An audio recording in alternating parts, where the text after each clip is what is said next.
Herkese merhaba, güzel bir İstanbul sabahından iyi haftalar diliyoruz. Ben Fulya Akbuga, Ortak Coğrafya Navazı'ndan, TRT Avaz ekranlarından hafta boyunca yine sizlere sesleneceğiz. Türkiye saatiyle her sabah 9 itibariyle canlı yayınla ekranlarınızdayız. Stüdyo Avaz Yah Sohbetlerine hoş geldiniz.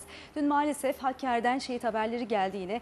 Tüm şehitlerimize Allah'tan rahmet, yakınlarına ve tüm ulusumuza başsağlığı dileyerek başlamak istiyorum. Bugün 23 Temmuz günlerden pazartesi, Ramazan'ın 4. günündeyiz. Bir kez daha hayırlı Ramazanlar tüm Ortak Coğrafya'ya. Her hafta biliyorsunuz Ortak Coğrafya'dan, kardeş ülkelerden konuklarımızı ağırlıyoruz. Bugün de Kırım Özerk Cumhuriyeti'nden çok değerli bir sanatçı konuğumuz var. Kendisi hem bir şarkıcı hem bir oyuncu hem çok güzel hem de Kırım'ın gerçekten en sevilen isimlerinden biri. Elzara Batalova bizimle birlikte. Hoş geldin Elzara. Merhabanız, merhabanız Merhaba, sayılı dostlar. Günaydın. Türk halkı, Kırım Tatarlar, bütün Müslümanlar. Merhabanız. Ve Aygül tabii ki çok sevdiğiniz TRT Avaz'ın başarılı sunucularından. Kendisi hem çevirilerde bize yardımcı olacak. Elzara ile anlaşmamız konusunda, ki Elzara aslında Türkçe biliyor ve anlıyor ama hani anlaşamadığımız noktalarda hem de hafta boyu Elzara'ya İstanbul'u tanıtacak. Aygül, sen de hoş geldin. Hoş bulduk. Nasılsın? İyiyim, sağ ol, teşekkür ederiz. Dün akşam Ankara'dan geldim. Dün bayağı geç saatte geldik. Geç bir saatte geldik, evet. Ama tabii ki İstanbul bize farklı geldi. Çok daha sıcak, nemli, çok daha hoş diyebilirim. Şimdi Aygül, sen hem İstanbul'da yaşamış hem de Ankara'da yaşamış biri olarak hangisini tercih edersin? Ankara. Diyorsun. Ankara diyorum. Bütün bu güzelliğe rağmen. Güzelliği öğrenmedim. Evet, 11 yıl önce Ankara'ya geldim. Dedim ki bir gün ben bu şehirde yaşayacağım ve çok mutlu olacağım. Buna inanıyorum. Evet, şimdi şöyle bir durum var, bunu açıklayalım. Hep Tatarlar diyoruz. Kırım Tatarları ve Kazan Tatarları var ve sen Kazan Tatarlarındansın. Ben Kazan Tatarıyım. Evet, Tataristan doğumlusun. Evet, Tataristan'da büyüdüm, doğdum, okudum, çalıştım ve şimdi buradayız. Türkiye'desin. Evet. Elzara da bir Kırım Tatarı. Şimdi genelde Kazan Tatarları sarışın, Kırım Tatarları esmer güzeli oluyor herhalde. Hepsi güzel oluyor, orası kesin de. Öyle bir fark var ama konuştuğunuz dil aynı değil bildiğim kadarıyla. Yok, Kırım Tatarcası Türkçe'ye daha yakın. Yani ben Türkçe tam olarak bilmeseydim, yani Kırım Tatarcasını anlamaktan biraz zorluk çekebilirdim. Bizge de değiller Kırım Türk'ü. Çünkü Kırım Karadeniz ve biz. Yalta, Evet. siz biliyorsunuz, Sivastopol, Bahçesaray. Onun için biz hepsiler Çok yanında güzel. Türk'ün. Yan yana, dilimiz de çok yakın. Evet. Ki önümüzdeki dakikalarda bir şarkı da dinleyeceğiz Elzara'dan. Ben Türkçe bir şarkı zannettim. Meğer Kırım Tatarcasıymış. Dediği gibi Kırım Özerk Cumhuriyeti'nden de bahsedeceğiz. Yalta, Sivastopol, Bahçesaray gibi çok güzel, çok özel yerler aslında. Evet. Ukrayna'ya bağlı biliyorsunuz. İsterseniz sohbete başlamadan telefon numaralarımızı da bir hatırlatalım. Belki bizi oralardan aramak isteyen seyircilerimiz olabilir. +90 212 259 1002 +90 212 259 1004 bize ulaşabileceğiniz numaralar. Ortak Coğrafya'nın her köşesinden bizi arayabilir, sohbete ortak olabilirsiniz. E-posta adresimiz de studioavaz@trt.net.tr studioavaz@trt.net.tr. Evet Elzara, şimdi seni daha yakından tanımak istiyoruz. Nasıl başladı? Müzik hayatın çok erken yaşta başladı bildiğimiz kadarıyla. Pek çok ödülü var. Nasıl başladı sanat hayatın diyelim? Ve şu an neler yapıyorsun? Anladım. Allah bana yardım etti. Mümkün olsa Rusçayında мне помогает Аллах. И я хочу сказать, что я из простой семьи. Мама педагог музыки, отец, как говорится, rабочий на заводе. Но так получилось, что в 9 лет я выиграла конкурс всесоюзный. И меня стали везде приглашать. Yani bu konuda aslında Allah bana yardımcı oluyor. Ben aslında yani sıradan bir ailede, yani aile bir çocuğuyum. Annem bir müzik öğretmeni, babam da çalışkan, işte şu anda dışarıda eleman olarak çalışıyordu. Fakat küçük yaşımdan itibaren onun bir farklı müziklere, müzik yarışmalara katılmaya başladım. Onun için у меня в багаже очень много побед, конкурсов международных. 14 стран мира за рубежом, где я уже выступала с гастролями. И это все без продюсера. Меня просто приглашают напрямую. Я хотела бы благодарить ТРТ Аваз за то, что меня пригласили. İlk önce TRT Avaz'a yani çok teşekkürlerimi sunmak istiyorum. Benim aldığım, yani benim tecrübelerimde zaten 14 tane uluslararası ödüllerim var. Yani bu şekilde.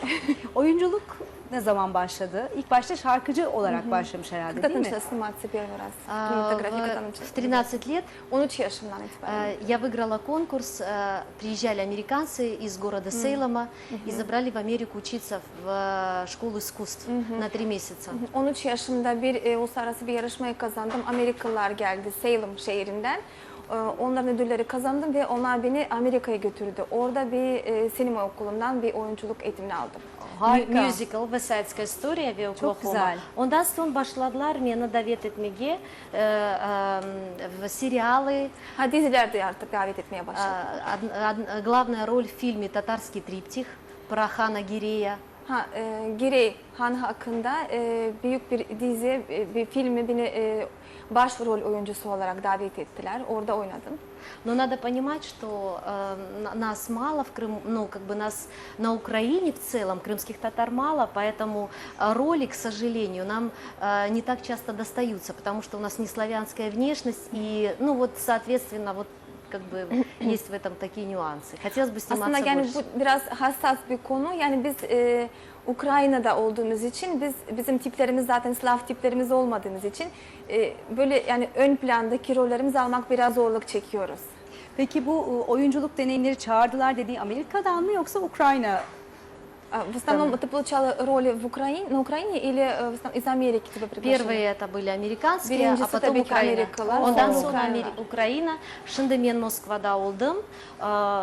Сейчас была в Москве на 34-м международном кинофестивале. Это самый крупный масштабный кинофестиваль стран СНГ. Пригласил Никита Михалков. Может, вы знаете известного режиссера. Я представляла Украину как актриса. Çok ünlü bir yönetmenimiz Nikita Mikhalkov, yani çok tanınmış, yani artık yıllardır vermiş emeği var sinema oyuncusunda. Oyunculuğunda orada yani 34. çok büyük bir sinema festivali gerçekleşmiş. Moskova davetli olarak kendisi gitti, kendisini orada gösterdi.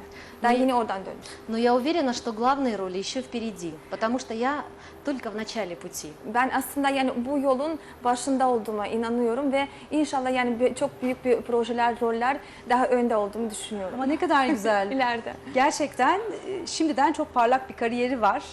Elzara'nın. Şu an Lisesi Kiev'de kariyeri. yaşıyorsun.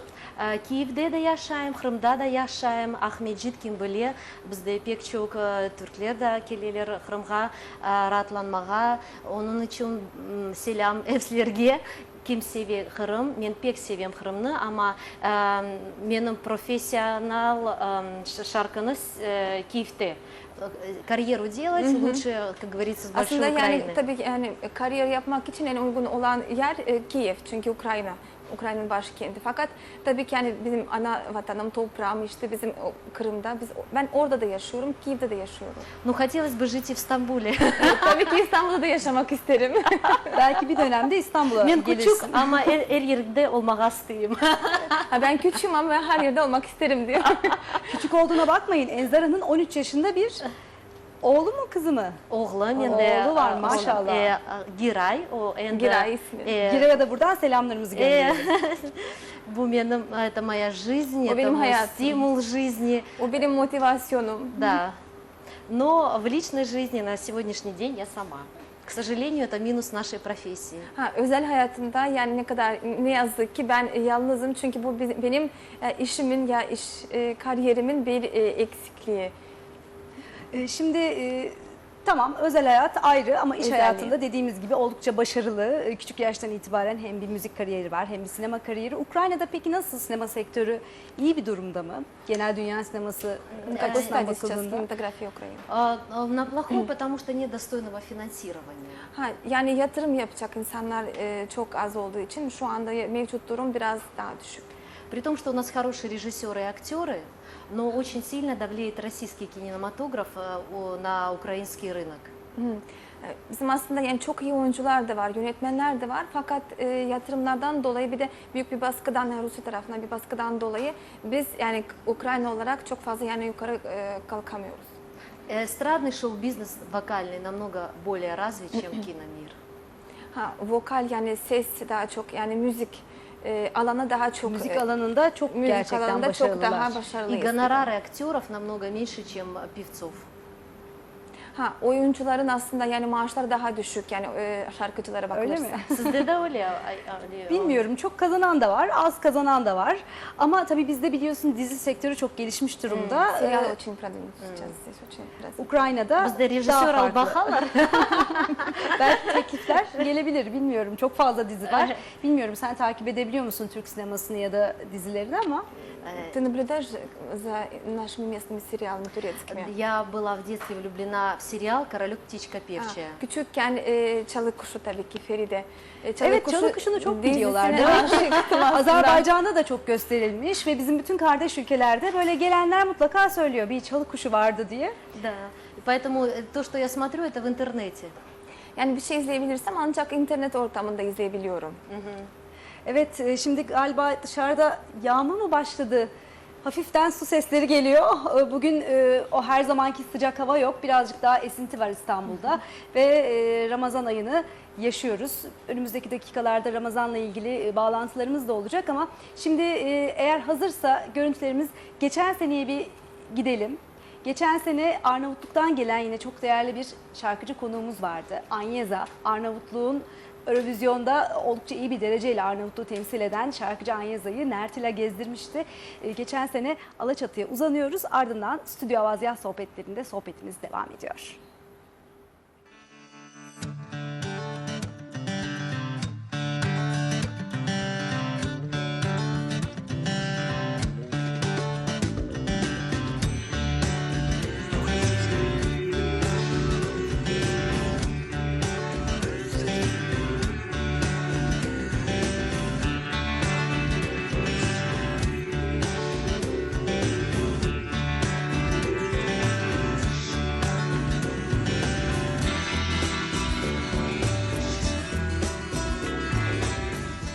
Përshëndetje dashur shikues. Sot është një ditë e re dhe ne bashkë me Anyeza Shahinin e kemi filluar shëtitjen tonë deri herë. Jemi në rrugicat e Qeshmes. Vizituam çdo rrugicë, kalan dhe tani jemi Buzeti. Mirë, po kemi dhe shumë vende të tjera për të parë. Anyeza, a jeni emocionuar? Unë jam e kënaqur dhe siç e kisha besuar që në tyrim që çdo gjë që çdo ditë do të shija diçka të re dhe të bukur.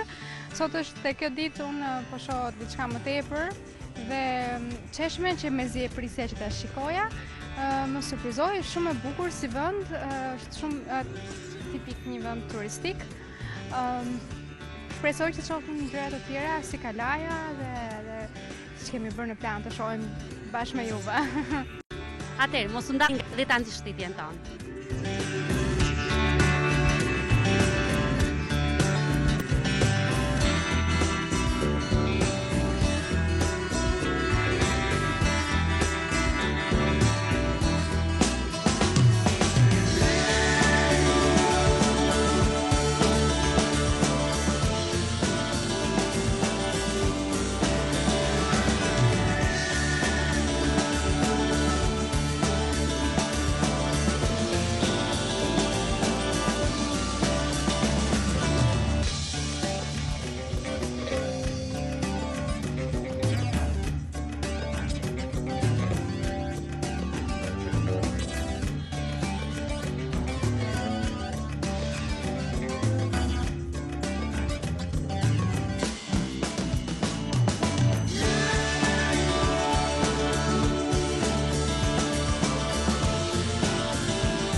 Stüdyo Avazya sohbetleri devam ediyor. Kırım Özerk Cumhuriyeti'nden gelen çok değerli konuğumuz Elzara bizimle birlikte. Geçen sene de çok güzeldi. Alaçatı harikaydı. O nasıl bir esinti Aygül. Gerçekten güzel yerlere gittik, güzel yerleri gezdik. Bu arada şuralardan akan sular yağmur değilmiş, klimanın suyuymuş. Onu da öğrenmiş olduk ama yağmurun da yağmasını diliyoruz değil mi? Evet, önümüzdeki kesinlikle günlerde. isteriz. Tüm Türkiye'de aslında aşırı sıcaklar var. Her yer cayır cayır yanıyor şu sıralar. Bunu da buradan hatırlatmakta fayda görüyoruz. Evet, şimdi sinemadan bahsettik. Böyle bir ilerisi için Hollywood hayali olabilir mi Elzara senin için? Как ты думаешь, вот об идее в Голливуде, что бы ты представляешь? Мечтала бы? Мечтала бы об этом? Конечно, безусловно, но я реально мыслящий человек, нужно знание языка, и надо понимать, что везде должны быть какие-то связи. На сегодняшний день, к сожалению, у меня больше вот страны приглашают, Румыния, туркоязычные, поэтому пока Голливуд подождет. Elbette ben bir gün Hollywood'da kendimi göstermek isterdim. Fakat ben gerçekleri bakan ve görmeye olan bir insan. Hollywood'da benim tabii ki hiçbir tanıdığım bir bağlantım olmadığı için şu anda sadece yakın olan ülkeler beni davet ediyorlar. Daha çok böyle Romanya tarafları, Balkan tarafları beni davet ediyorlar. Италия, блин. Yani şu Ama anda benim İtalyan eksim. havası da var aslında sende. Ты похож на Да, итальянку, да, да. олар да дейлер шу, onun için. Я очень люблю петь, это моя жизнь, я без сцены не могу. Но у меня нет больших амбиций стать там номер один. И это мой недостаток. Я семью ставлю в первую очередь, а потом карьеру. Ben aslında yani ilk önce tabii ki benim hayatım, ben şarkı söylemeyi çok seviyorum. Müziği çok seviyorum fakat ön planda benim kariyerim ve hedeflerim, hırsım değil. Ön planda her zaman ailem oldu. Belki ondan da kaybediyorum çünkü hani hedeflerim ya da daha çok hırslı olsaydım daha her zaman birinci olabilirdim. Fakat benim için hayatımda ön planda ailem. Hayatta en büyük başarı mutluluk ama. O mutluluğa sahipsen zaten Şahsi başarılısın demektir. Çok da hırsa gerek yok. Bu arada şimdi müzik denildiğinde Eurovision'u hemen sordum ben. Elzar'a Eurovision'a katılmak ister misin diye. Tabii şöyle bir durum var. Kırım Özerk Cumhuriyeti Ukrayna'ya bağlı olduğu için Ukrayna adına ancak katılınabiliyor. Belki önümüzdeki senelerde. Евровидение спрашивают. Да, мне, конечно, очень хотелось бы принять участие в Евровидении, потому что, ну, это масштабная такая пиар-акция, но я реально понимаю, несмотря на то, что я выступаю для всех президентов на саммитах, на всех правительственных концертах Украины, навряд ли я буду представлять Украину только потому, что я не украинка. И это правда, и это, к сожалению, есть политика какая-то в этом. Я могу принять участие в отборочных турах, но выиграть не дадут. Но это правда, так что я могу ехать только от другой страны. Gerçeklere bakmaya alışık olan bir insanım. Yani tabii ki ben her şeye rağmen yani bütün şu anda yapılan konserleri, bütün protokol görüşmelerde ben konserlerde bir kendimi göstermeye çalışıyorum her yerde. Belki ben bir yarışmalarda katılabilirim. Eurovision yarışmalarda. Fakat işte burada tabii ki siyaset hassas bir konu olduğu için yarışmacıda yani birinci yani ya da final oynamayabilirim. Evet. Потому что с времени высылки у нас еще до сих пор происходит становление. Как мы вернулись, крымские татары, мы сейчас все завоевываем и завоевываем свою же территорию. Нам не так сладко, как, ну, может кажется со стороны. Biz aslında yani sürgün olduktan sonra tekrar şu anda bizim geri dönüşümüz yapılıyor, gerçekleşiyor ve adım adım kendimize daha yeni kendimize geliyoruz. Fakat dışarıda her şey göründüğü gibi değildir. Yani hakikaten şu anda yani zor bir dönem geçiriyoruz diyebilirim. Evet, şimdi aslında biraz bundan bahsedelim. Çok siyasete girmeden, tabii 40'lı yıllarda Stalin tarafından Kırım halkı sürgün ediliyor Orta Asya'ya ve sonrasında Sovyetler Birliği dağıldıktan sonra geri dönüşler herhalde yavaş yavaş başlıyor. После того, как произошел распад Советского Союза, Да. в то же время Şu anda ne durumda? люди Hem начали обратно возвращаться Нет, в Крым.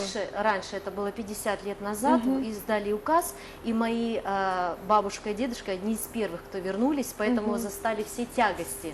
Дедушка сидел 10 лет, встречался с академиком Сахаровым, вот, и я, можно сказать, первая крымско-татарская певица, которая в 9 лет появилась на большой сцене при Советском Союзе. И когда я выиграла этот конкурс, главного редактора уволили. То есть в то время это было так. Сейчас все демократично, пожалуйста, работайте, пойте и на крымско-татарском языке, и в Киеве пою, в Донецке и так дальше. Aslında yani o talimat 50 sene önce olan gerçekleşmiş olan talimat.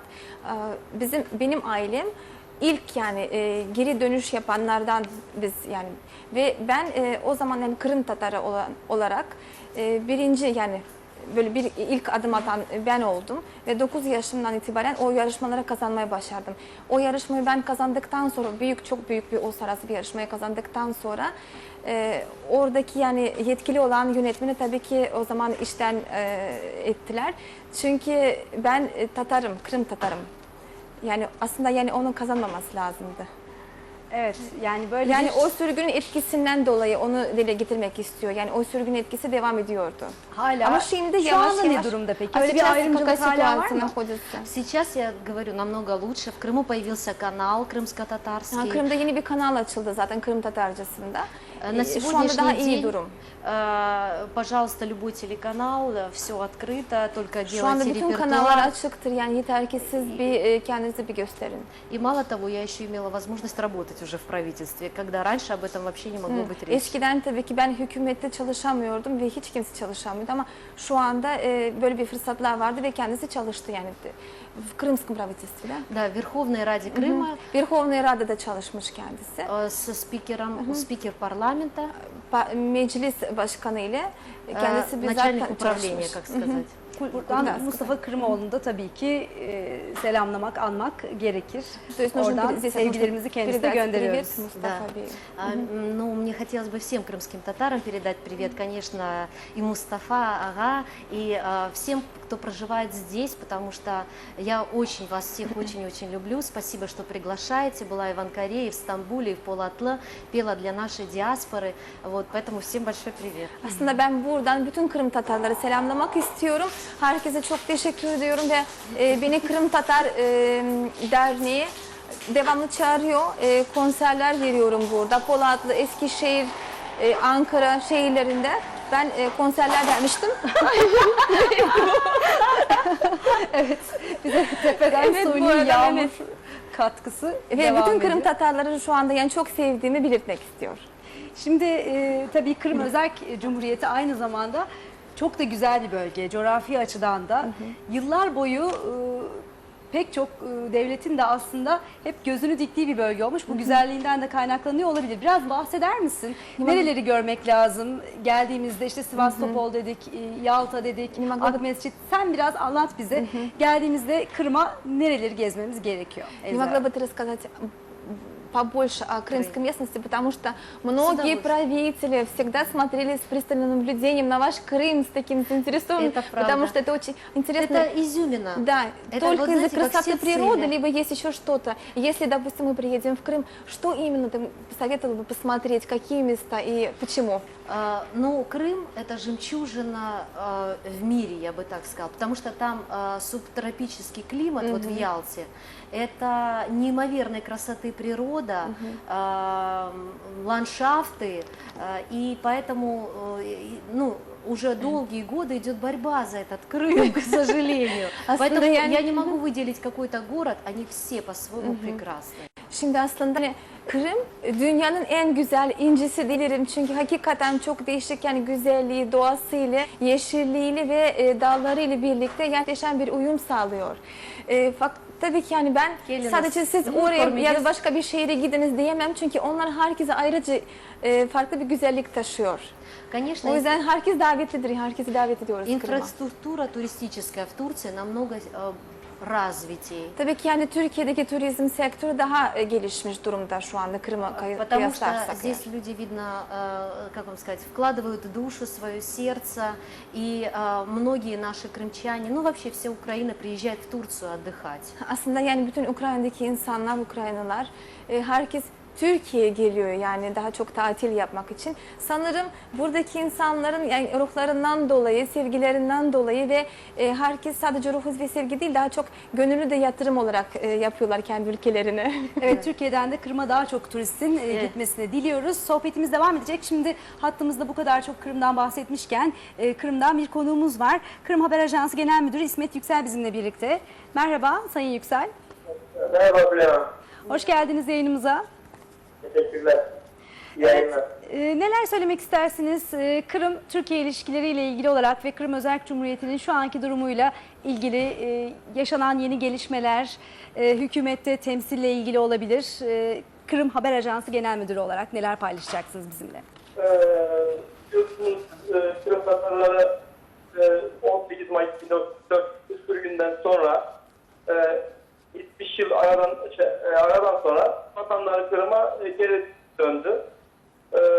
Burada tabii ki çok problemler var. Kırım Tatarlarının dönüştükten sonra en önemli problem dil problemi, asimilasyon problemi.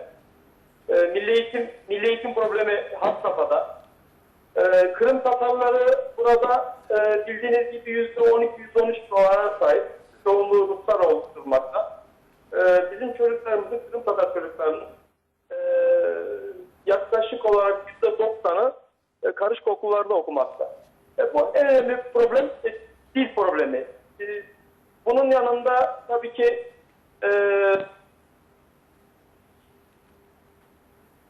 Alo. Evet, bağlantımız kesildi galiba. Önümüzdeki dakikalarda tekrar İsmet Bey ile konuşmaya çalışacağız. Evet, turizmden bahsediyorduk. Türkiye'den Kırım'a, şimdi Ukrayna'ya vizeler tam olarak kalkmadı galiba, değil mi? Ya da kapıda mı alınıyor? Bir bilgisi виза var в mı? каком состоянии? То есть, если из Турции приезжают туристы в Украину, то есть ли виза? Слушай, по-моему, нет. Daha kolaylaştığını biliyorum. Herhalde Yani kapıda olmadığını biliyorum. şekilde. Но вот с говорящим по телефону, я забыла, как его зовут, я абсолютно согласна. Он совершенно правильные вещи сказал. Потому что нас долго, ну, как бы держали разрозненно. Вот моих предков выслали в Сибирь, кого-то в Узбекистан. Поэтому это правда. Сейчас только мы набираем и учим язык. Şu anda daha yeni bağlantımızda bu şekilde de yani duyduğumuz bilgilere göre ben de yani onlara katılıyorum. Hakikaten yani şu anda mevcut olan Kırım Tatarların durumu yani bizim Kırım'da Tatarlar çok az sayıda ve ben kabul ediyorum ve ben de onu destekliyorum aslında. Daha yeni kendimize gelmeye çalışıyoruz ve yeni oluşuyor. Peki geri dönüşler çok Sistem. fazla mı? Много людей возвращаются обратно в Крым.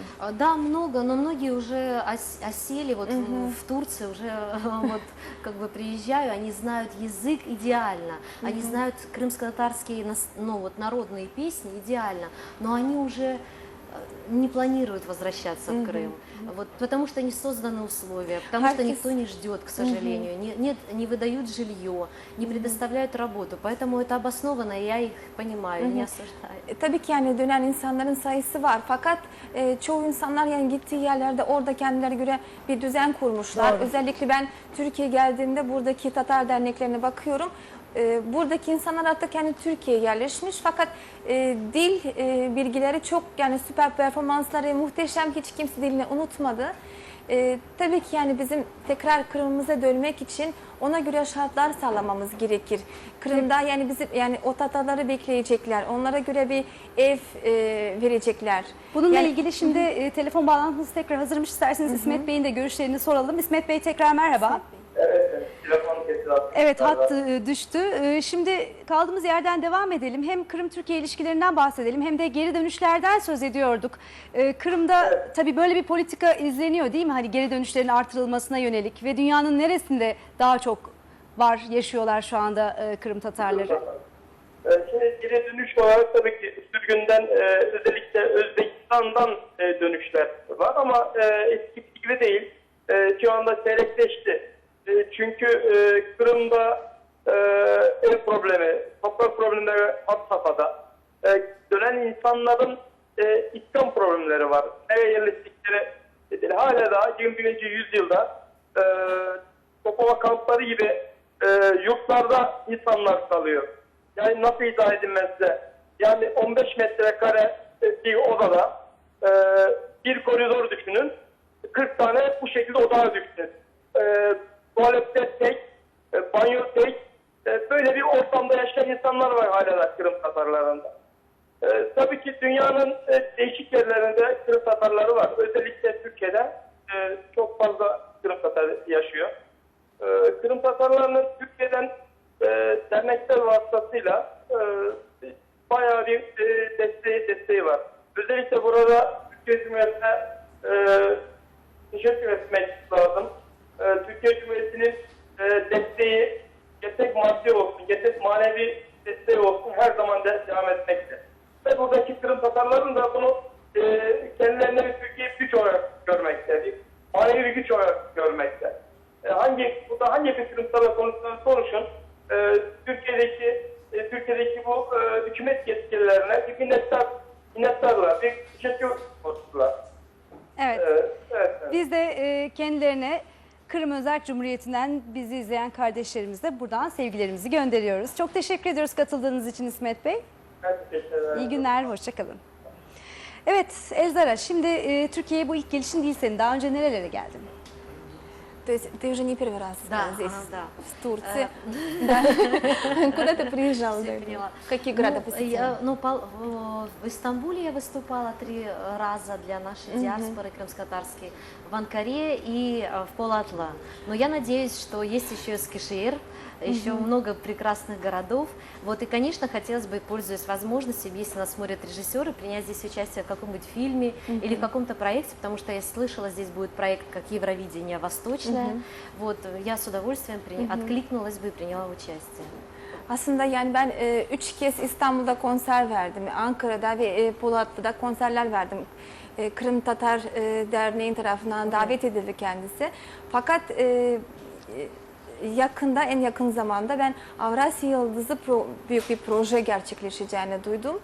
Tabii ki yani ben de isterim orada bir katılımcı olarak, yarışmacı olarak orada katılmak da isterim. Fakat onun dışında bizi izleyenler, bütün işte yönetmenler bizi izliyorlarsa ya da beni davet etmek isterlerse ben tabii ki bu fikirlere hepsini açığım. Davetlere Evet. açıksın. Avrasya Yıldızı'nın ikincisi gerçekleşecek bu sene yine. TRT Havası ekranlarında. Bunu da buradan bir kez daha duyurmuş olalım. Şimdi İstanbul'u hafta boyunca gezeceksin. Heyecanlı mısın? Истанбул на севем, пек севем. Ты волнуешься? Волнуюсь и очень люблю этот город, не знаю почему. Мне нравится здесь кухня, мне нравятся улочки, мне нравятся добродушные люди. Поэтому я здесь как будто дома. Вот тут все родное. İstanbul'u çok seviyorum. Aslında tabii ki heyecanlıyım. Fakat İstanbul'u nedense çok seviyorum. Yani buradaki yani insanlar bana çok daha yakın geliyor. Buradaki doğası çok yakın. Küçük küçük evler, küçük minik evler, daracık sokakları yani burada ortada zaten merkezden bahsediyoruz.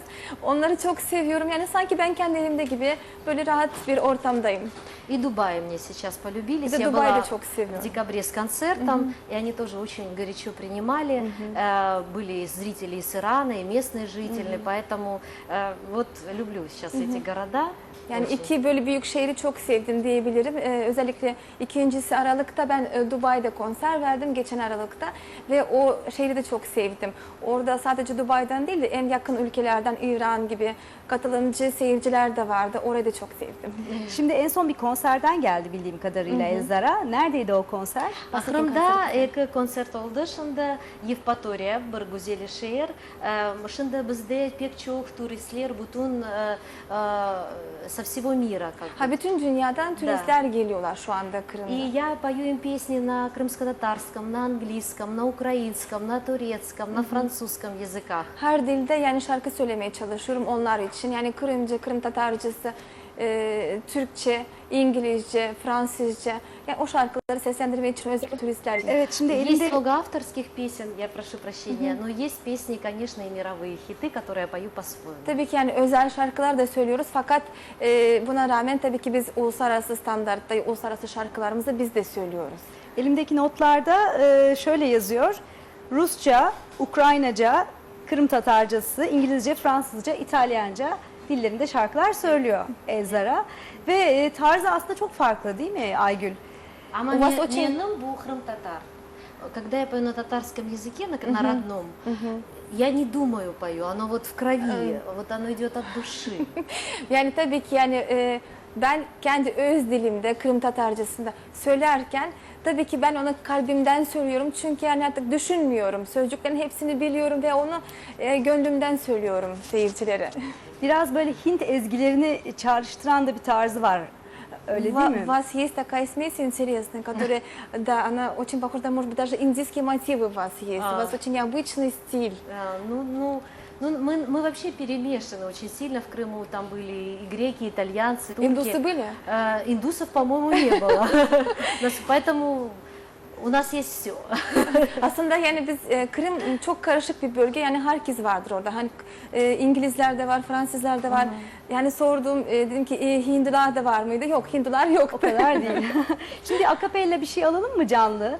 Merak ettik sesini. Живой голос. Мы можем услышать? Englishçe. Olur. Englishçe.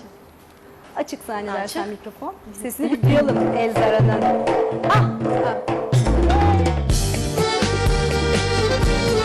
Güzel Kırım. Kırım için.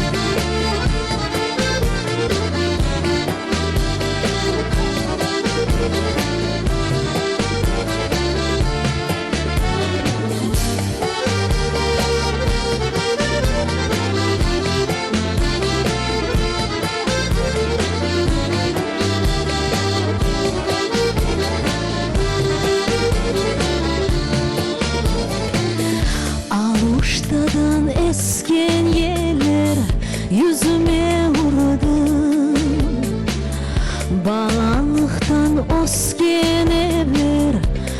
gözüme tuştu. Men bu yerde yaşamadım, yaşlığıma doyamadım. Vatanıma hasret oldum ey güzel Kırım. Men bu yerde yaşamadım, yaşlığıma doyamadım. Vatanıma hasret oldum ey güzel Kırım.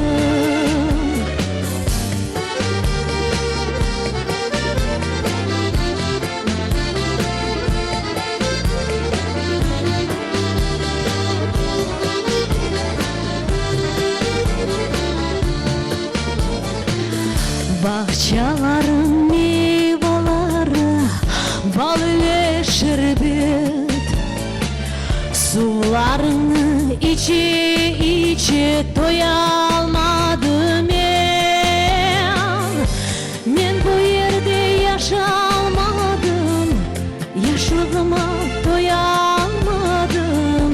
Vatanıma hasret oldum ey güzel Kırım.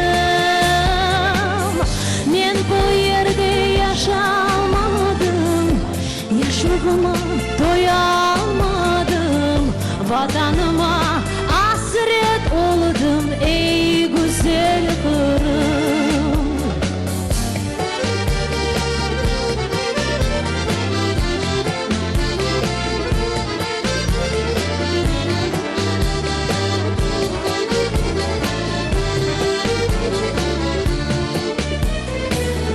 Bala çağa vatanım deyip göz yaşını döker. Harplarımız elince ayıp dualar eder. Men bu yerde yaşamadım, yaşlığıma doyamadım. Vatanıma hasret oldum ey güzel Kırım. Men bu yerde yaşamadım, yaşlığıma doyamadım. Vatanıma hasret oldum ey güzel Kırım.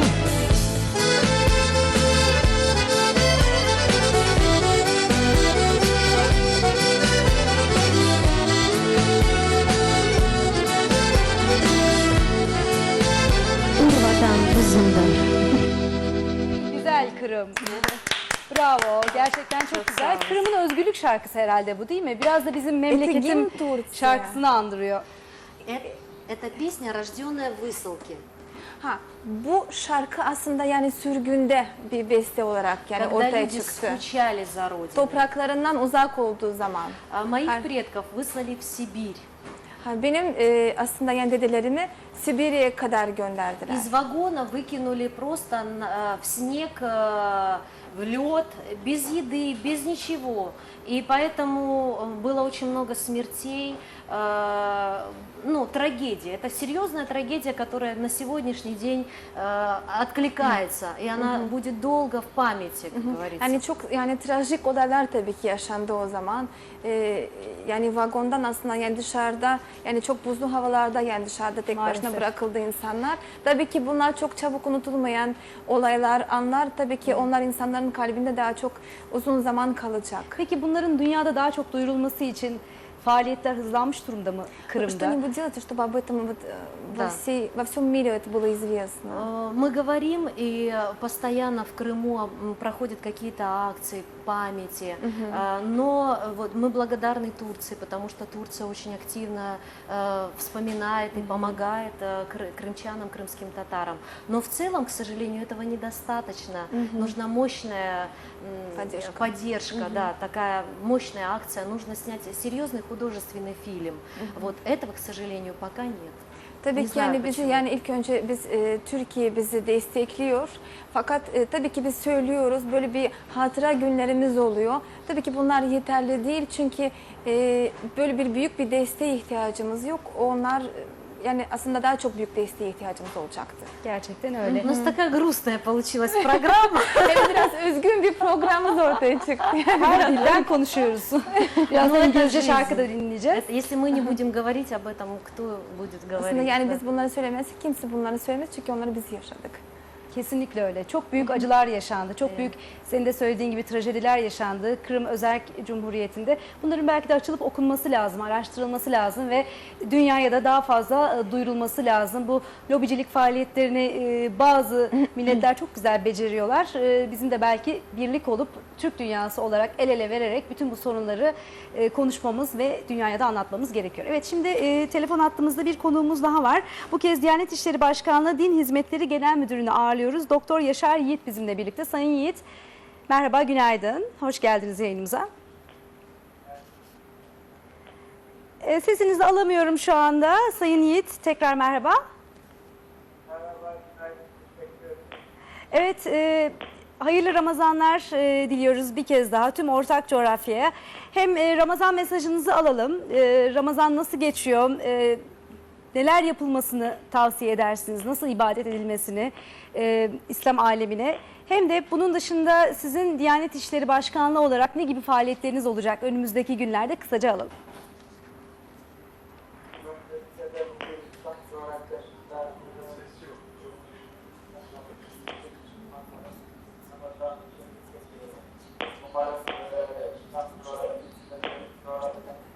Sayın Yiğit, sanıyorum seste bir problem var. Özür dileyerek sizi hattan alıyoruz. Biraz sonra arkadaşlarımız tekrar arayacaklar sizi. Evet. Kulübü bizim Elzara kendi kasetlerden bahsetmek istiyor. Şu anda bir albüm hazırlanıyor. Evet, onu Onlardan aslında bahsedebilir miyiz? kesinlikle soralım. Çalışmalar ne durumda? Yeni albüm ne zaman çıkıyor? Поскольку я сам себе продюсер, сам себе режиссер, поэтому у меня это все накапливается достаточно долго. Я готовлю крымско-татарский альбом отдельно, и сейчас клубную хаус-музыку с восточными значит, мотивами. Да. Benim yönetmenim olmadığı için ben her şeyi kendim hazırlıyorum. O yüzden biraz tabii ki zaman alıyor. Fakat iki farklı tarzda olacak benim.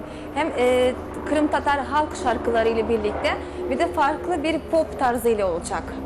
Böyle pop tarzları yani motivleri de içerecek. Я благодарна, очень многие пишут мне из Турции, турки, крымские татары, Facebook. Мы на все письма отвечаем, и спасибо большое, при том, что нет больших таких крупных видеоработ, там видеоклипов, люди следят, и мне это очень приятно. Aslında yani Türkiye'den çok yazan insanlarımız yani oluyor. O yüzden ben çok minnettarım. Herkese cevap vermeye çalışıyorum. O yüzden yani benim şu anda yapılan çalışmalarım meğerse izleniyormuş. Ben de onları duyunca çok mutlu oluyorum. Sosyal medyayı da kullanıyor anladığımız kadarıyla. Facebook, Twitter. Твиттер, одноклассники, да, это общение, это живое общение, и это правильно, потому что многие пишут пожелания, что бы хотели видеть, что не так, многие пишут там какие-то idеи к песням или к костюмам, это приятно. Yani çok güzel aslında yani çok güzel fikirler veriyorlar. O sosyal paylaşım siteler aslında çok yani işe yaradığını söylemek istiyor. Çünkü bazı insanlar şu şarkılarda bunları da ekleyebilirsin. Yani bir fikir olarak da söylüyorlar, bir tarz olarak da söylüyorlar. Aslında çok da hoşuma gidiyor. Evet, yani aslında o da zaten bir konuşma, iletişim yöntemi de diyebilirim. dinleyicilerle buluşmanın çok güzel bir yolu. Bu arada kaç albümü var toplam? Сколько вот альбомов сегодняшний день? Ну, 3 альбома, если взять с 9 лет, это не так уж много, потому çok что я fazla очень değil, 9 yaşından щепетильно itibaren подхожу sadece к этому 3 tane вопросу. albümüm var fakat ben onlara hakikaten çok hassas yaklaştığım için yani hepsini dört dörtlük yapmak istiyor Ne diyebiliriz. güzeli. Kesinlikle. Но я благодарна, моя профессия, это прекрасная профессия, потому что благодаря ей я увидела весь мир почти, побывала, ну, везде, наверное, уже. И, Benim aslında yani ben kendi işime çok minnettarım çünkü ya işimden dolayı neredeyse dünyanın bütün her yerini görebildim demek istiyorum. и очень интересно выступать в разных странах. Очень много всяких курьезных ситуаций смешных происходит. Yani özellikle yani yurt dışından farklı ülkelerde kendimi göstermek çok hoşuma gidiyor çünkü hakikaten çok çok yani bir de komik olaylar da oluyor. Çok Neler enteresan. var böyle ilginç yaşanan anılar Какие var вот mı? были такие интересные ситуации, незаурядные? Ну, было так, ну, это первое, что пришло сейчас в голову, не знаю почему. Это в круизе по Средиземному морю я давала сольный концерт, и был еще один украинский очень известный артист, Саша Пономарев, он пригласил. И было шторм 9 баллов. Я пришла выступать, думала, никого не будет в зале. Полный зал, Это на я на теплоходе, каблуках, да, на корабле вышла петь, стою, ну просто держусь, невозможно было петь. Gemi Yes, turunda aslında da. yani Akdeniz'de bir tur ayarlandı. Yani orada çok yani ünlü olan bir Ukraynacı bir şarkıcı Alexander Ponomarev'le birlikte bir çıkış yaptık ve o gün çok büyük bir fırtına oldu denizde. 9 puanlı galiba eşit olan. Ben zannettim ki artık yani hiçbir seyirci gelmeyecek. Herkes kendi odasına çekilecek. Fakat herkes yani oraya gelince Но на увидели. удивление я спела одну песню, и Да. потихоньку Народу много. народу много, и шторм утих. Ha, yani işin ilginç Концерт tarafı закончился, odur. и он опять Yani ben начался. şarkı söylemeye başlayınca fırtına indi. Herkes izledi. Fırtına bile tabii dinlemeye konseri başladı. bitirdikten sonra fırtına tekrar başladı. А еще одна ситуация, я играла вот наркокурьера, ну, как бы в сериале. Ha, bir dizide orada bir uyuşturucu satıcısını oynamıştım. И ну, в Борисполе, в аэропорту, в реальном аэропорту были съемки. Незаметно стояли камеры, овчарки. И мне сказали, ты с сумочкой, там у меня очень много типа чего-то было, ты должна пройти в массу людей. Давай, объясни. Da. Ha, aslında yani gerçek olarak yani çekimler yapıldığı zaman gerçek bir havalimanında yapıldığı zaman Borispol şehrinde yapıldı. Yani Kiev'te, o kameralar Borispol. Борисполе, в Киеве, аэропорт Бориспол в Киеве. Havalimanı Borispol diye adlandırılan. Peki yani kameralar çok gizli bir şekilde yerleştirilmiş ki yani hiç kimse farkında olmadan yönetmen demiş ki o zaman siz yavaş bir şekilde kimse fark etmeden o halk arasında kaybolacaksın. Küçük bir çantayı alacaksın ve halkın arasında kaybolacaksın. Yani hedefin odur yani amaç odur. И передо мной шел молодой человек, вот из самолета буквально, хорошо одет, видно, что у него все сложилось в жизни, с чемоданчиком. И он увидел камеры, как-то бросил чемодан и побежал в самолет. И тут настоящие таможенники прибежали и взяли, и действительно он что-то вот запретное перевозил. То есть поймали в результате Бандита. какого-то бандита. Yani aslında işin gerçeği budur. Yani orada uçaktan inen çok yani bakımlı bir yolcu erkek geçiyordu benim önümden. Elinde de bir bagaj vardı, bir valizi vardı. Fakat kamerayı görünce yani o bakımlı olan çok hoş bir erkek her şeyi bıraktı, valizi bıraktı ve uçağa geri koştu. Gerçek bir uyuşturucu satıcısı mı Hakikaten yoksa yakalanmış bu oldu gerçek senin bir sayende? tabii ki orada bir suçluyu yakaladılar. Yani bu İnanmıyorum. çekimlerden dolayı böyle Мои tesadüf друзья oldu. шутили, говорят, у тебя так хорошо получалось играть эту роль. Çok doğal bir şekilde Может, ты oynadın. Yani поменяешь artık herkes onu профессию, разбогатеешь в конце концов. belki de yani mesleğini değiştirirsin diye teklif ettiler. Gerçekten her Ну, şey как yakışır. Bu kadar şaka güzel tabii bir ki kadına. Şaka şaka. Şimdi dünyanın pek çok yerini gezdiğini söyledi. En sevdiği yer neresi olmuş bütün bu gördüğü yerler arasında ve özellikle şuraya gitmek istiyorum dediği bir yer var mı dünyada ya da bizim Var, ortak var. coğrafyada? Neresi? Швейцария. İsveç'e gitmek isterim. Спрашивают, а что вот именно вот из всех вот стран, которые ты увидела, что вот именно тебе запомнилось или что-то по душе больше всего пришлось? Вот я не знаю, когда приехала в Швейцарию, вот эта страна как будто тоже мне очень нравится. И я задумалась, почему? Там в воздухе ощущение стабильности. Ha. En çok yani İsveç'e sevdiğimi söyleyebilirim. Çünkü İsveç'e gidince Швейцария. İsveç'e gidince orada yani çok hoşuma gittin diyebilirim. Çünkü orada bir havada bir farklı bir koku var. Koku derken yani insanların hayatları garanti olduğunu fark ettim. А Yani что orada нам, stabilize женщинам, var. а что нам, женщинам, надо? Вы, я думаю, меня понимаете, мы же мамы. Aslında yani bayanların başka bir şey daha ne ihtiyacı olabilir? Özellikle bir anne olarak da. Peki ben hayatımda bir garanti, bir stabilize olmasını çok isterim.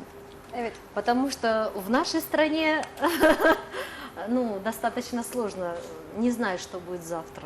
Yani aslında yani bizim ülkemizde yani yarın ne olacağımız şu anda belli değil. Böyle de O bir yüzden- durum var, huzursuzluk var bu yüzden. Huzursuzluk var. Sohbete devam edeceğiz. Şimdi telefon hattımız tekrar hazırmış. Doktor Yaşar Yiğit tekrar bizimle birlikte. Sayın Yiğit tekrar merhaba. Merhaba efendim. Harika. Sesiniz şu an çok net geliyor. Tekrar devam edebiliriz. Diyanet İşleri Başkanlığı olarak Ramazan için önümüzdeki günlerde ne gibi faaliyetleriniz olacak? Efendim ben öncelikle tüm soydaşlarımıza, vatandaşlarımıza Ramazan-ı Şerif'in hayırlı olmasını diliyorum. Ve insanlığın hakikaten yaşamış olduğu olumsuzluklardan Ramazan'ın getirmiş olduğu rahmet vesilesiyle kurtulmasını temenni ediyorum. Diyanet İşleri Başkanlığı olarak son yıllarda biz özellikle sosyal açılımlı bir din hizmeti sunmaktayız. Tabii bu çerçevede gerek ülkemizde gerek de ülkemiz dışında soydaşlarımızın, vatandaşlarımızın aynı inanca mensup insanların yaşamış olduğu coğrafyaya özellikle görevler gönderiyoruz. 3500'e aşkın görevlimiz şu anda sınır dışında din hizmeti sunmakta. Özellikle Ramazan ayı vesile Türkiye Cumhuriyetlere, Balkanlara birçok görevlimiz gitti. Tabii ki bu görevlerimizin orada yapacakları en önemli görev Ramazan-ı Şerif'i oradaki soydaşlarımızla beraber en iyi şekilde geçirmek olacaktır. Son yıllarda Diyanet İşleri Başkanlığı belli bir temayı gündeme getiriyor. Özellikle gün geçtikçe modern zamanlarda insanlığın kaybetmeye yüz tutan bir takım değerlerini tekrar insanlığın gündemine taşımaya çalışıyor. Geçen yıl komşuluk temasını ele almıştık. Kutlu Doğum'da kardeşlik, ahlakı ve hukuku temasını gündeme aldık. Ve Ramazan ayında da 2012 yılı itibariyle hakikaten günlük yaşamımızda çok önemli olan selamlaşma konusunu gündeme taşıdık. Ve gönlümüz istiyor ki yaşamış olduğumuz toplumda hemen herkes bir şekilde güzel söz olan, güzel ifade olan selam ifadesine muhatap olabilsin. Tabii biz selamlaşmadan sadece belli formları, belli sözcükleri kastetmiyoruz. İnsanların yaşamış olduğu ortamlar, karşısındaki insana güzellik ifade eden, onun gönlünü alıcı mahiyette olan herhangi bir sözü telaffuz etmesini arz ediyoruz. Zira gün geçtikçe insanlar birbirinden uzaklaşıyor. Hakikaten kalabalıklar içerisinde yalnızlaşıyoruz. Bireyselleşmeye doğru insanlık hakikaten büyük bir ivmeyle gidiyor. Aynı çatı altında yaşayan, aynı asansörü paylaşan, aynı sokağı paylaşan, aynı iş yerini paylaşan insanların birbirlerine bu noktada iltifat etmediğini, selam vermediğini, selamlaşmadığını görüyoruz. Biz istiyoruz ki herkes karşılaştığı insana bir merhaba desin, bir günaydın desin, bir hayırlı günler desin, bir selamünaleyküm desin, nasılsın desin. Çünkü hakikaten insanın ve insanlığın bunlara ihtiyaç olduğunu düşünmekteyiz. Gerçekten öyle. Aynı zamanda medeniyetin de bir simgesi aslında. Sizin de söylediğiniz gibi asansörde karşılaşıyoruz. Merhaba, iyi günler, günaydın. Yolda yürürken tanımadığınız insana bile aslında söylenebilecek sözler ve bizim kültürümüzde de var. Ortak coğrafyanın da ortak bir kelimesi aslında. Hem merhaba hem salam. Buradan herkese selamlarımızı gönderiyoruz ve size de çok teşekkür ediyoruz Sayın Yiğit katıldığınız Ben de çok için. teşekkür ediyorum. İyi günler diliyoruz. Hayırlı yayınlar diliyorum. Sağ olun, hoşçakalın. Gerçekten önemli bir şey selamlaşmak. Evet. Buradan bu mesajı da vermiş olduk Diyanet İşleri Başkanlığı vesilesiyle. Şimdi yavaş yavaş sohbetin sonlarına yaklaşırken bir de canlı şarkı dinleyelim mi? Zara'dan. No problem. Englishçe. Tamam. Bir kuple. You bloom like a flower, you sad, you sad, you sad. Rose and love is changing color. You sad, you sad, you sad. Touch a rose, touch a rose, touch a rose. Fragrance has become yours. little bit like a Kısa oldu ama olsun. Çok güzel. Süper. На концерт приходите, как сказать. Kendi konserime davet ediyorum herkese. Evet, devamı konserde. Должна вам признаться, как оратор я не очень, как певица я открываюсь на сцене полностью. Yani şarkıcı olarak tabii ki ben kendimi daha çok iyi hissediyorum. Fakat yani konuşmacı olarak biraz daha eksiğimde. Yok hiç değil. Gerçekten çok keyifli bir sohbet oldu. Bu arada Aygül seni de bulmuşken hareketi severim. Bitti şimdilik değil mi? Çok Evet, şu güzel anda hareketli bir tatildeyiz. sezon geçirdiniz. Nasıl geçti? Neler yaptınız? Aygül'ün Hareketi Severim programı biliyorsunuz her hafta yayınlanan ve çocukları aslında sporu sevdirmeyi amaçlayan bir programdı değil mi? Tabii ki yani şu anda bizim çok güzel geçti. Çok güzel renkli birbirinden renkli dakikalar geçirdik. Birçok branş yani spor branşlarımızı tanıttık. Yani tabii ki birinci bölüm bizim karateden başladık. Karateye tanıttık. Sonra atletizm, voleybol, güreş hepsini yani bütün açık olan sahada da yapıldı. Yani kapalı salonlarda da yapıldı. Fakat tabii ki yani bizim yanımızda olan 10-13 tane konuk çocuklarımız vardı. Onlar Orta Asya'dan gelen çocuklar ya da annesi babası burada çalışan fakat burada yani istikamet eden aileler. Çocuklar hepsi böyle işte Kırgız, Kazak, Özbek, Tatar, Türk yani böyle bir karışık bir takımımız vardı. Fakat çocuklar çok severek katılıyorlardı o çekimlere. Ve çekimlerden çekime kadar her zaman böyle iple çekiyorlar. Anneciğim ne zaman bir sonraki çekim olacak? Ve farklı yerlere de birçok tabii ki gittiniz. geri dönüşler yaptık. Geri dönüş aldık. Eğitimleri daha çok yani yükseldi diyebiliriz. Disiplinleri biraz daha önerdi ya daha çok nasıl söyleyeyim anne babaların daha çok övgü ihtiyaçları oldu. Yani çok güzel oldu diyebilirim. En çok yani aklımızda kalan hangi federasyon? Hepsi güzel. Herkesin faaliyetleri süper. Herkes bize çok iyi, olumlu bir şekilde bizi karşıladı. İyi bir şekilde yaklaştı. Sonra tekrar çok renkli olan, birbirinden çok renkli farklı spor tarzları var zaten. Binicilik Spor Kulübü'ne giderken Ankara'da. Bizim çekimler çoğu tabii ki yoğunlukla Ankara'da yapıldı. Binicilik tabii ata biniyoruz. Çocuklarımız için çok farklı bir eğlence. Farklı bir mekan, at. Yani o da canlı, çocuklarımız da canlı. İki can yan yana. Onun üzerinde bir eğitim almak o da farklı. Ama hoş bir duygu var. Hani sen yalnız değilsin bu sporda. Atletizm de güzel. Yani bütün branşlar tabii ki güzel. En son bizim yaptığımız çalışmalar biz tekvandoyu tanıttık. Buz patene gittik. Aikido vardı. Aikido vardı. Hokey yaptık. Wushu Federasyonu zaten çok farklı bir görüntüler vardı. Çok uzak doğu spor dövüşleri hepsi farklı. Hepsi güzel. Ben kendim de çok seviyorum. Yani bütün uzak doğu spor Sen sporla ilgileniyor dövüşleri. musun? Çok değil. Мен спортны seveyim, мен йога, Ha, yoga йога yapıyorum занимаюсь, şu anda. пилатес, yoga, En güzel. koreografiya. Çok aktif olmayan ama faydalı sporlarla Hatta uğraşıyor çok da Elzara da. işine yakın olan У zannedersin. нас de. было Евро прекрасно, мы провели в Киеве Евро 2012 футбольные Evet, чемпионаты. futbol yarışmalardan bahsediyor. 2012'de Kiev'de yapılan yarışmalar, futbol uluslararası yarışma yapıldı biliyorsunuz Euro.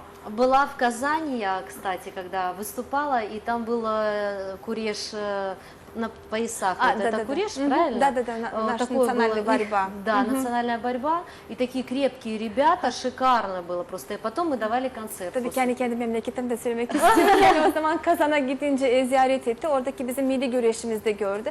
Yani çok dinç olan bizim sporcularımız da çok dinçmiş. Onu da belirtmek Evet. istiyor. Evet. Çok teşekkür ediyoruz. Çok güzel bir sohbet. Biz daha çok konuşuruz. Bu arada spor deyince olimpiyatların başlamasına da çok az kaldı. Evet. Bunu da TRT Spor ekranlarından izleyebilirsiniz. Bunu da buradan hatırlatalım. Ve bir kez daha size iyi eğlenceler, iyi gezmeler dileyelim Aygül. Teşekkür ederim. Cuma günü Teşekkür tekrar ederiz. stüdyomuzda buluşacağız. Bu arada sizin görüntülerinizi hafta boyu ekranlarınıza getirmeye devam edeceğiz. Teşekkür ederiz. Tekrar Sizi yalnız hoş geldiniz bırakmayacağız. diyoruz Sağ olun, Elzara'ya. sağ olun. Ve görüşmek üzere. Davet ettiğiniz için sağ olun. Aygül sana da çok teşekkür ediyoruz. Teşekkür Yine ediyoruz. Seninle Cuma günü tekrar birlikte olacağız. Sağ ol, tamam, yalnız Sevgili bırakmayacağız. seyirciler, Stüdyo Avazıyan sohbetlerinde yeni bir haftaya adım attık. Yarın saat 9'da canlı yayınımız yine TRT Avaz ekranlarında sizlerle olacak. Ben Fulya Akbuga. Hepinize güzel bir gün diliyorum. Tekrar görüşmek dileğiyle. Hoşçakalın.